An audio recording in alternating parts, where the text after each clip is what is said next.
Bienvenidos. Estás a punto de descubrir una historia llena de mentiras y engaños, donde te cuestionarás, ¿y si la vida que vives no fuera la tuya? ¿Y si todo lo que crees ser, fue decidido por otros? Esta no es solo una historia, es un grito silenciado, una verdad enterrada y una pregunta que nadie se atrevió a hacer. ¿Qué pasaría si te negaran tu propia identidad? Atrévete a escuchar lo que muchos callan. Antes de empezar, suscríbete, dale like y comparte. Corría el año 1970, y en el tranquilo barrio de El Palo, en la ciudad de Málaga, España, la vida transcurría al ritmo del rosario, las campanas de misa y los consejos de abuelas de voz grave y mirada severa. Las calles eran angostas, de tierra o adoquines, donde los vecinos se conocían de toda la vida y las cortinas se movían discretamente para observar el paso de los demás. Era un lugar donde la tradición pesaba más que la voluntad, y el que dirán tenía más fuerza que el deseo individual. Sin embargo, aún no imaginaban la serie de eventos que se desencadenarían y cambiarían a una familia completa. En esta comunidad tan cerrada como devota vivía una joven pareja de recién casados, Isabel Román Ruiz, de 24 años, y su esposo, Ángel Cordero Fernández, de 28. Se conocían desde la infancia, sus familias eran amigas de siempre, fieles feligreses de la Iglesia del Sagrado Corazón. Habían crecido entre sermones, procesiones de Semana Santa y las enseñanzas de que un buen hijo de Dios debía formar una familia, tener hijos y servir a la comunidad con honra y humildad. Ambos provenían de familias de clase media trabajadora. Los padres de Isabel tenían una pequeña mercería en el centro de Málaga, y los de Ángel, una panadería que llevaba generaciones en el barrio. Desde pequeños, se miraban con ternura inocente, pero sus padres ya sabían que algún día unirían sus vidas como mandaba la buena costumbre. La boda fue sencilla, pero cargada de tradición. Se celebró un mediodía de primavera en la misma iglesia donde fueron bautizados. Todos los vecinos asistieron, y se hizo una comida modesta en la casa de los padres de Ángel. Desde aquel día, Isabel y Ángel comenzaron su nueva vida en una casita blanca de 2 pisos, con tejas rojizas y un pequeño jardín de geranios, también en El Palo, cerca del mar. Apenas unos meses después del matrimonio, Isabel comenzó a sentir los primeros síntomas, mareos, náuseas, signos inequívocos de una nueva vida en camino. Al acudir al médico en la vieja clínica San Carlos y tras algunos exámenes, el doctor, con una sonrisa paternal, reveló lo inesperado. «Señora Isabel, no viene uno, vienen 2». El silencio reinó unos segundos en el consultorio, hasta que Ángel rompió a reír con una mezcla de incredulidad y alegría. Isabel lo miró con los ojos humedecidos, tomó su mano, y ambos supieron que aquello era una bendición, o al menos así lo interpretaron en ese instante. No sabían si serían niños o niñas, pero los análisis revelaban algo muy importante: los bebés venían sanos. La noticia se esparció rápido por todo El Palo, y no tardaron en llegar las visitas con rosarios, escapularios, regalos tejidos a mano y las primeras recomendaciones no solicitadas de las vecinas mayores. «Ay, niña, que Dios te dé fuerzas, porque criar gemelos no es cosa fácil». Cada tarde, Ángel se sentaba junto a la mecedora donde Isabel reposaba su vientre creciente, leía en voz alta pasajes de la Biblia, y luego hablaban sobre cómo sería su vida cuando llegaran los niños. Soñaban con nombres, con los domingos en la iglesia, con las meriendas en familia, con la educación religiosa que les darían. Todo parecía ir conforme a lo que dictaban sus valores. Todo parecía perfecto. Pero a veces, la perfección no es más que el velo que cubre una verdad oscura. Una decisión, un consejo mal dado o una verdad omitida puede ser la grieta por donde se escapa la luz. Y aunque Isabel y Ángel no lo sabían aún, el nacimiento de estos gemelos no solo cambiaría sus vidas, también revelaría un secreto que muchos habían querido enterrar. El sol de primavera se alzaba con fuerza sobre las aguas del Mediterráneo. Era un jueves 14 de abril de 1970 cuando los gritos de Isabel Román Ruiz llenaron de nerviosismo los pasillos de la Clínica San Carlos, mientras Ángel caminaba de un lado a otro con los nervios crispados, rezando en voz baja frente a la imagen de la Virgen del Carmen que colgaba en la sala de espera. Tras 16 horas de labor de parto, entre dolores, gritos, sangre y suspiros, finalmente, a las 5:17 de la mañana, el primero de los bebés vio la luz. Un minuto después, el segundo. El llanto de los recién nacidos se mezcló con los sollozos de la madre, y la emoción del padre fue tal que apenas podía mantenerse en pie cuando el médico les entregó la noticia. 2 varones, sanos, fuertes, con los pulmones bien abiertos y un futuro brillante por delante. Ángel e Isabel se miraron y, sin palabras, ya sabían los nombres. El primero será Mateo, dijo Isabel, acariciando la frente sudada de su hijo. Y el segundo, Tomás, añadió Ángel con una sonrisa temblorosa. Como los apóstoles. Como hermanos inseparables.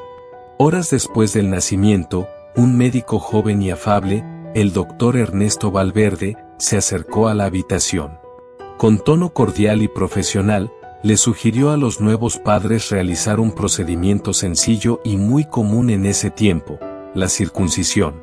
Argumentaba beneficios de higiene, salud y prevención futura. Isabel, agotada, miró a su esposo buscando seguridad. Ángel, influenciado por la autoridad del médico, aceptó sin demasiada resistencia. Es lo mejor para ellos, Isa. Es algo rápido. Ni lo recordarán. Los niños fueron llevados esa misma tarde a un pequeño quirófano. El procedimiento para Mateo se realizó sin complicaciones. Pero con Tomás, todo salió mal. La hemorragia comenzó apenas se realizó el corte. El personal intentó detenerla, pero la sangre no paraba. El cuerpo del bebé reaccionó de forma anómala. Al día siguiente, Tomás desarrolló una fuerte infección. Su piel se tornó pálida. La fiebre subía sin control. Los antibióticos no hacían efecto. Después de varias pruebas, el doctor Valverde regresó con una expresión distinta, más grave, más incierta. Con él venía un médico mayor, de rostro severo, el doctor Antonio Ordóñez, jefe del área pediátrica. Tenemos que ser sinceros con ustedes, dijo Ordóñez. Su hijo Tomás ha sufrido un daño considerable. Su aparato genital ha quedado afectado de manera grave. Su vida sexual futura está en duda. Además, existe el riesgo de que estas lesiones afecten su desarrollo psicológico y físico. El silencio en la habitación era irrespirable. Isabel rompió en llanto. Ángel apretó los puños con fuerza. No podían entender cómo, en un solo día, su bebé había pasado de estar sano a tener un futuro incierto. Fue entonces cuando el doctor Ordóñez les ofreció una opción, un consejo que, según él, resolvería el problema de raíz. En casos así, dijo, se ha optado por criar al niño como niña. Podemos iniciar un tratamiento hormonal desde temprana edad. Hay técnicas quirúrgicas muy buenas que permiten una reconstrucción aceptable. A esta edad, los bebés no desarrollan aún identidad. Si crece como niña, no habrá trauma. Solo tienen que decidirlo ahora, cuanto antes, mejor. La propuesta cayó como un trueno sobre la conciencia de los padres. Isabel, envuelta en lágrimas, se negaba una y otra vez. Ángel, más reservado, pidió tiempo. Pero los médicos insistían, cuanto antes lo decidieran, mejor sería para el desarrollo del niño. Finalmente, Ángel habló. No he dicho a nadie si eran 2 niños. Solo he dicho que eran mellizos. ¿Y qué quieres decir con eso? Preguntó Isabel con la voz rota. Quiero decir que, si nadie sabe, podríamos decir que es una niña. Nadie lo sabrá, Isa. Solo nosotros.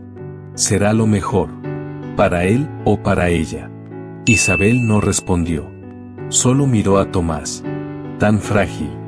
Tan indefenso. No había ni 5 personas en todo el hospital que supieran el sexo original de los bebés. El personal podría cambiar los documentos. Y el niño crecería como niña. Esa misma tarde, mientras Mateo dormía en su cunita, Tomás recibió su nuevo nombre, Clara. Los médicos lo registraron como una corrección de asignación de sexo por malformación congénita. Se firmaron documentos. Se inició el expediente médico con el nombre femenino. Y así, una decisión tomada entre la desesperación y la esperanza, entre el miedo y el deber, se convirtió en el secreto más profundo de esa familia. Un secreto que Ángel e Isabel prometieron llevar a la tumba. Un secreto que nacería con Clara. Y que la perseguiría durante el resto de su vida. Los primeros años de vida de Clara Cordero Román transcurrieron entre juegos silenciosos, muñecas alineadas con precisión casi matemática y una gran casa de muñecas de madera que Ángel le había regalado en su 4º cumpleaños. Tenía vestidos hermosos, lazos para el cabello, zapatos de charol, y una habitación pintada de rosa, con cortinas bordadas por su abuela. Era, en apariencia, la niña perfecta. Pero siempre había algo que rompía ese cuadro. Clara, en lugar de jugar con sus muñecas, solía tomar, a escondidas, los juguetes de su hermano Mateo, los carritos metálicos, los soldados de plomo, o incluso el viejo balón de cuero que Ángel aún conservaba de su juventud. Y cuando la descubrían, venía el castigo. «Clara, eso no es para ti», le gritaba Isabel mientras la hacía arrodillarse en un rincón. «¿Quieres que todos piensen que eres rara?». La pequeña no entendía. Solo sabía que algo no estaba bien. Que cuando jugaba con lo que le gustaba, algo se desordenaba en los adultos. Que su hermano podía correr, ensuciarse, gritar, y ella no. «Una niña se comporta con gracia», decía su madre. «Tú eres una niña. No lo olvides». Clara no lo olvidaba. Pero tampoco lo entendía. En el jardín de infancia, Clara tenía amigas, sí, pero su atención se desviaba con facilidad hacia los juegos de los niños. Les seguía con curiosidad, se sentaba cerca cuando armaban castillos de arena o jugaban a los vaqueros. Pero, a los 9 años, el rechazo empezó a dejar cicatrices más profundas. «Fuera, tú no puedes jugar con nosotros», le gritó un niño.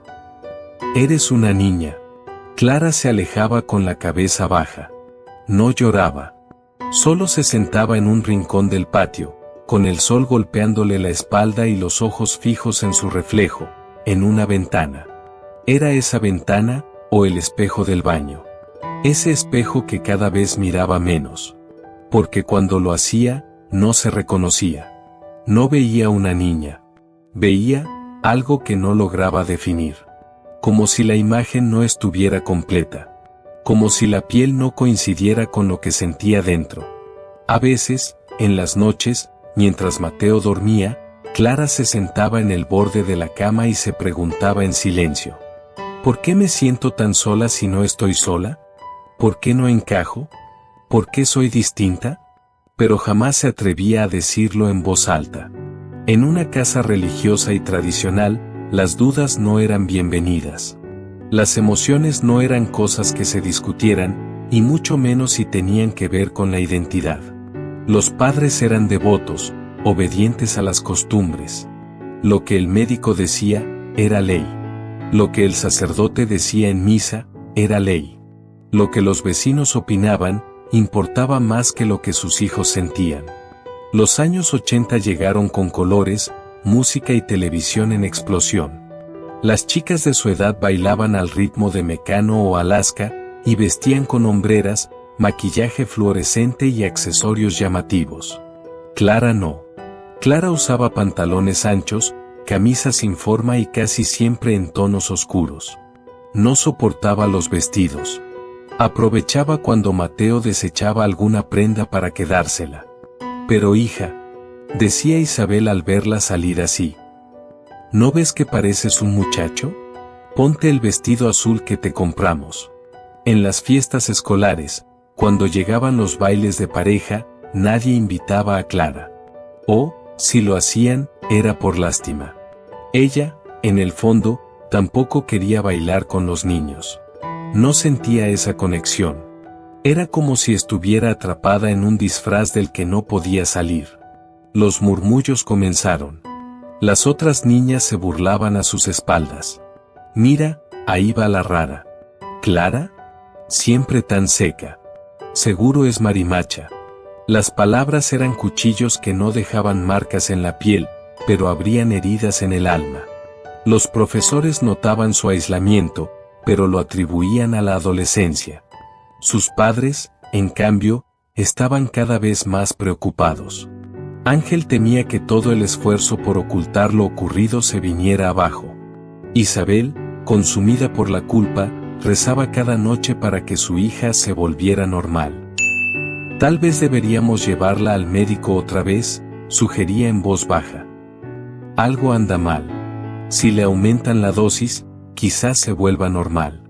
Pero el miedo al escándalo, a lo que pensaría la familia, a lo que diría la iglesia, los mantenía callados, encerrados en la mentira que ellos mismos crearon. Y mientras tanto, Clara aprendía a vivir con una sombra que no entendía. Aprendía a callar su dolor. Aprendía a dejar de mirarse al espejo. Porque cada vez que lo hacía, sentía que esa niña que ves allí no soy yo, sino una imagen impuesta por otros, un disfraz que le habían cosido al nacer, sin su consentimiento. En el colegio, a los 16 años, Clara no era como las demás chicas. Siempre guardaba cierta distancia, hablaba poco, y cuando lo hacía, era con una extraña intensidad que pocos comprendían. Pero había una excepción, Elena Márquez, su amiga desde los 11 años. Ambas soñaban con ser doctoras, jugaban a curar muñecas en el jardín e inventaban historias donde una salvaba a la otra del fin del mundo.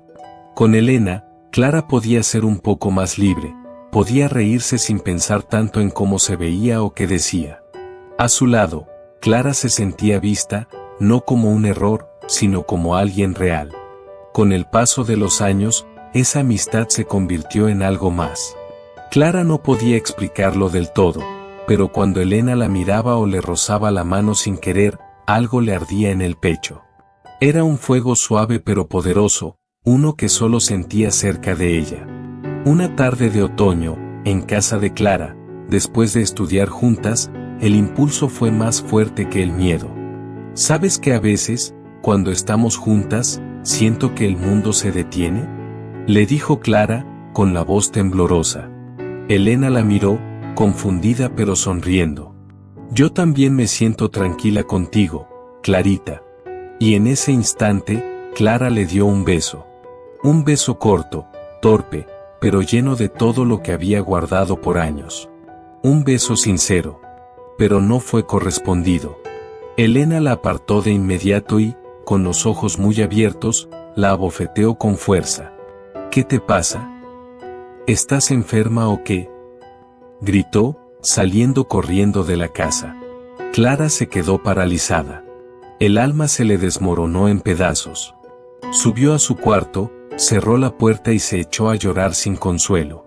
Horas después, los padres de Elena tocaron la puerta de los Cordero con furia. Doña Isabel los atendió, confundida, hasta que escuchó las palabras. Su hija besó a la nuestra. ¿Qué clase de cosas se permiten en esta casa?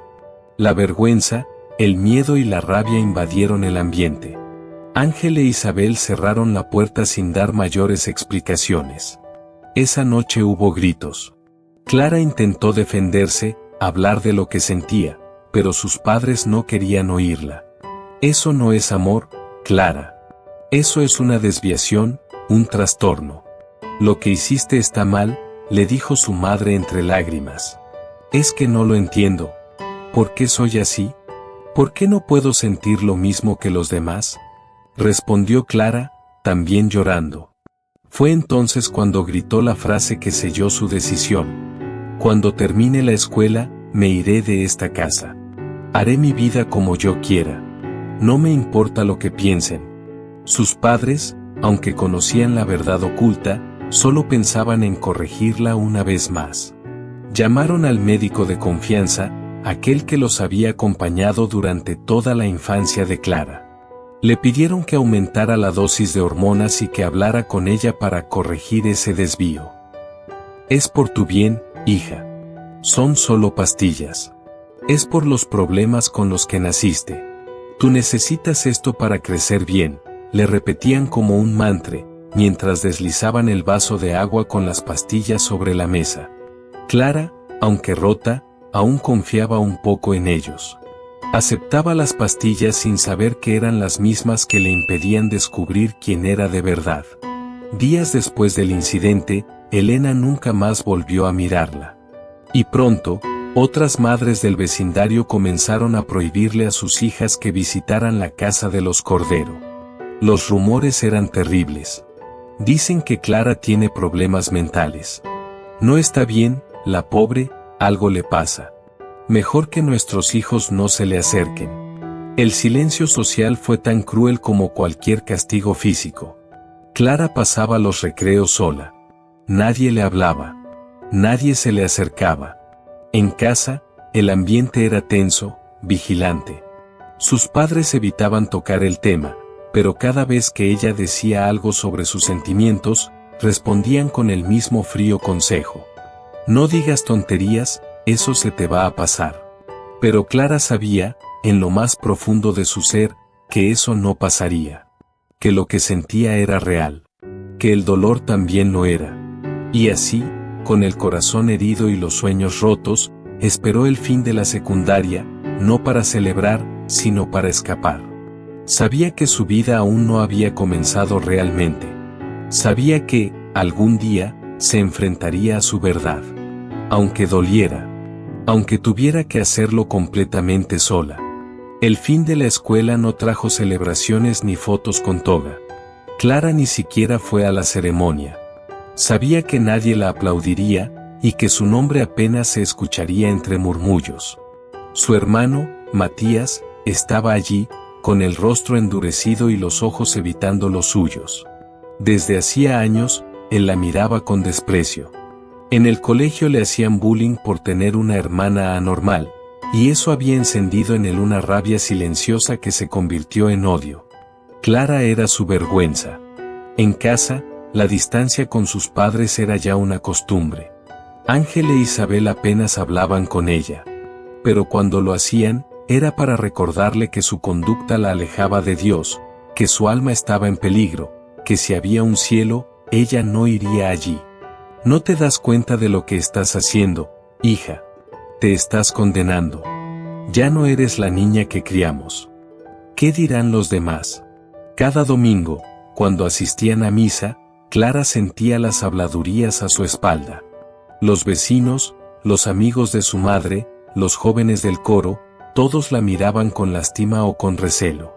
En una ocasión, escuchó claramente a una mujer decir: «Pobre criatura, hay que rezar por su alma tan desviada del camino de Dios». Una mañana de invierno, cuando la casa quedó vacía, sus padres y Matías habían salido, Clara decidió huir. Comenzó a meter ropa en un bolso viejo, y documentos importantes en una carpeta, el acta de nacimiento, el certificado de bautismo, la cartilla de vacunas.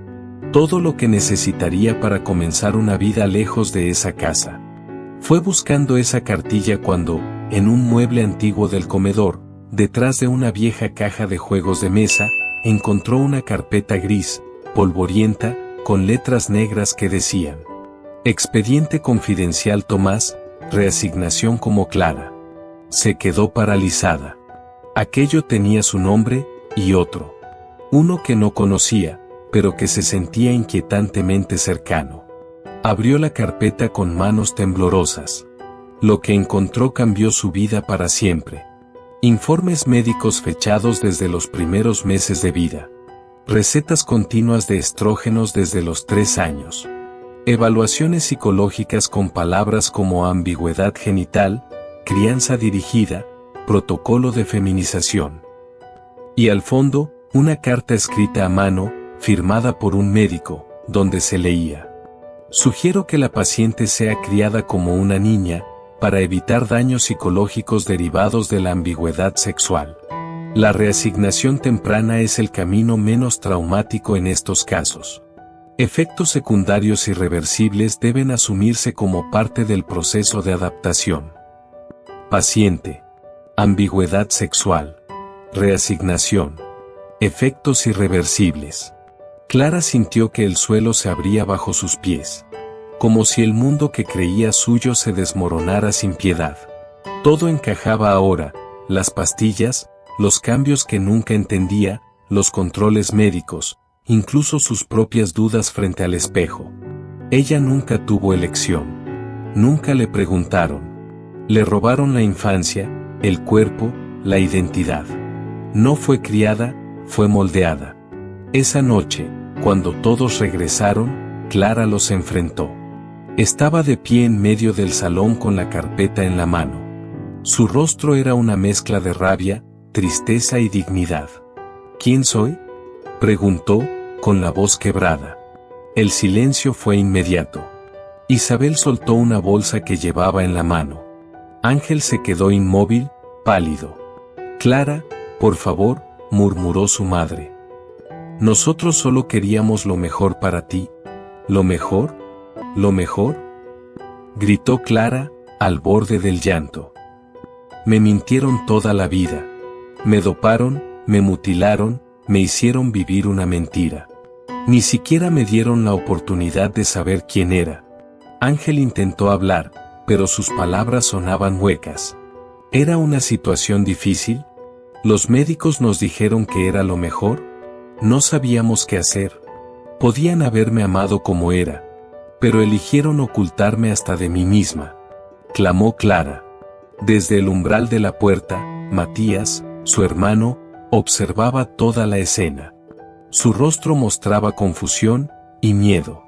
Por primera vez, veía a su hermana realmente humana, rota, pero de pie. Clara, con los ojos llenos de lágrimas, solo dijo una última frase. No me protegieron. Me robaron. Me borraron.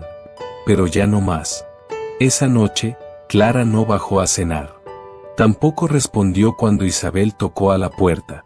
Se encerró en su habitación, con la carpeta sobre la cama y el corazón convertido en una tormenta sin tregua. Pasó horas sentada en el suelo, mirando la nada, mientras el mundo que conocía se caía en pedazos. La rabia la consumía. El dolor era tan hondo que ya no distinguía el aire de la realidad. No dormía. No lloraba. Solo ardía. Al día siguiente, salió de casa temprano. Nadie notó su ausencia. Fue a un mercado clandestino que había conocido gracias a un excompañero del colegio. Allí, con algo de dinero que había ahorrado, compró una escopeta antigua y municiones. Nadie hizo preguntas. Por la tarde, condujo hasta el hospital donde, según los registros médicos, aún trabajaban los especialistas que habían recomendado la reasignación temprana. Esperó a que salieran del edificio. Y, sin pensarlo dos veces, pisó el acelerador. El golpe fue seco, brutal. Los médicos quedaron tendidos sobre el asfalto. Uno murió al instante, otro agonizó. Las cámaras del estacionamiento grabaron todo. El rostro de Clara fue identificado en pocas horas. La policía ya estaba tras sus pasos. Pero ella, sin saberlo aún, había regresado a casa esa noche, cerca de la 1 de la madrugada. Caminó sigilosamente, con la escopeta envuelta en una manta. La casa estaba en silencio. Todo como lo necesitaba. Entró al dormitorio de sus padres. Allí estaban Ángel e Isabel, durmiendo como si nada. Como si su mentira no los persiguiera en sueños. Perdón, susurró Clara, con voz temblorosa. Pero ustedes me mataron hace años. Y apretó el gatillo. Los disparos despertaron a Matías, que salió corriendo de su cuarto, descalzo, solo para encontrarse con su hermana en medio del pasillo, temblando, con la escopeta aún humeante entre las manos y la mirada perdida. ¿Clara? ¿Qué hiciste? Ella no respondió. Solo levantó el arma. Y en ese momento, Las sirenas rompieron la madrugada. La policía había llegado. Suelte el arma. Suelte el arma ahora mismo. Clara no bajó la escopeta. No por desafío, sino porque no oía nada. Era un eco de sí misma. Pero Matías se interpuso entre ella y los oficiales. No le disparen. Por favor, no sabía nada. Gritó llorando. Perdón, Clara, perdón por no ver lo que te hicieron. Perdón por odiarte, no lo sabía. Ella bajó lentamente el arma. Y justo cuando uno de los agentes gritó, «Detengan a esa mujer», Clara, con los ojos inyectados en lágrimas, gritó con fuerza. «Esa niña no soy yo». Fue el último alarido de un alma rota. El juicio fue breve, pero desgarrador. Los informes médicos, las carpetas, las pruebas. Todo salió a la luz. El tribunal determinó que Clara, ahora Tomás, había sufrido un cuadro psicótico inducido por trauma severo y prolongado, con actos cometidos bajo un estado de disociación extrema. Se le declaró inimputable y fue internado en un sanatorio psiquiátrico de seguridad bajo tratamiento intensivo. Allí, lentamente, dejaron de suministrarle las hormonas. Los médicos decidieron no seguir moldeando un cuerpo que no correspondía con la identidad del paciente. Por primera vez, Tomás pudo mirarse al espejo sin sentir que el reflejo le mentía. Su hermano Matías comenzó a visitarlo. Las primeras veces no hablaban. Solo se miraban. Pero, con el tiempo, comenzaron a conversar de fútbol, de sus equipos, de música, de cosas simples. De cosas de hombres. Y aunque el dolor seguía allí, aunque las noches eran largas y a veces Tomás despertaba empapado en sudor, repitiendo nombres, fechas, olores, en medio del silencio de la madrugada, su voz aún resonaba en los pasillos del hospital psiquiátrico. Esa niña que ves allí no soy yo. Esa niña, nunca fui yo. Y entonces dormía. Por fin, con algo de paz. Esta historia no busca culpables, busca abrir los ojos. Nos recuerda que escuchar puede salvar una vida. Que amar es aceptar, no moldear. Y que la verdad, por dolorosa que sea, siempre es mejor que vivir en una mentira. Porque no hay mayor prisión que vivir como alguien que no eres. Y no hay mayor libertad que poder decir con orgullo: esa niña que ves allí, no soy yo. Gracias por acompañarnos en este viaje lleno de suspenso y emoción. Si llegaste hasta aquí y aún no te has suscrito, te invito a hacerlo y a activar la campanita. Lo que viene será aún más escalofriante, lleno de misterio y emociones intensas. Y si te gusta lo que escuchas, no olvides compartir el canal con tus amigos y familiares. Nos vemos en un próximo video.